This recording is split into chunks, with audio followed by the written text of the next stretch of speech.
Hello friends, எல்லோரும் எப்படி இருக்கிறீங்க? ரொம்ப நல்லா இருப்பீங்கன்னு நினைக்கிறேன். நாங்களும் ரொம்ப நல்லா இருக்கிறோம்.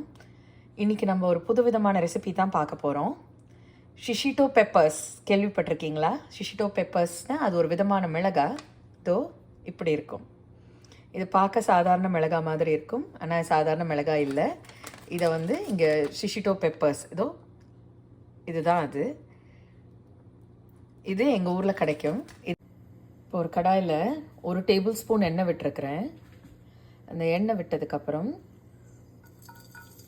சூடானதுக்கப்புறம் கொஞ்சம் ஜிஞ்சர் அண்ட் கார்லிக் போட்டுக்கோங்க. இது அவங்கவுங்க விருப்பம்தான். சில பேர் போடுவாங்க, சில பேர் அப்படியே பெப்பர்ஸை ஃப்ரை பண்ணுவாங்க. எனக்கு போட்டால் பிடிக்கும், ஸோ நான் போடுறேன். இந்த ஜிஞ்சர் கார்லிக் அது ஃப்ரை ஆகும்போது இந்த பெப்பர்ஸ் இருக்குது இல்லைங்களா, அது அப்படியே ஆட் பண்ண வேண்டியதான். பண்ணிவிட்டு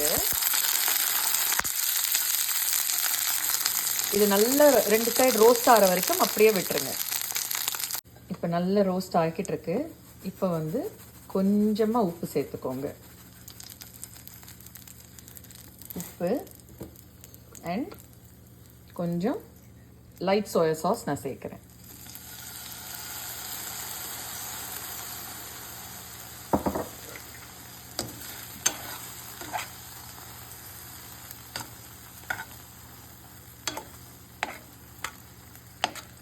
இது இந்த உப்புலையும் லைட் சோயா சாஸ்லையும் கொஞ்சம் குக் ஆகட்டும். அப்படியே கொஞ்சம் நேரம் மூடி வச்சிடும். பார்த்தீங்கன்னா இது நல்லா சோயா சாஸில் குக் ஆகிடுச்சு.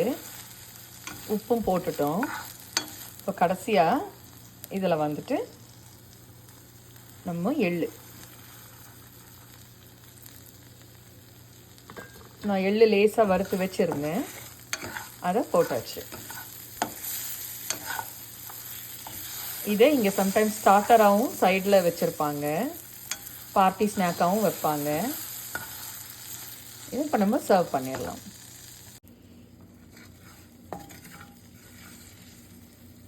இப்போ நம்மளுக்கு ரொம்பவே டேஸ்டியான ஷிஷிட்டோ பெப்பர்ஸ்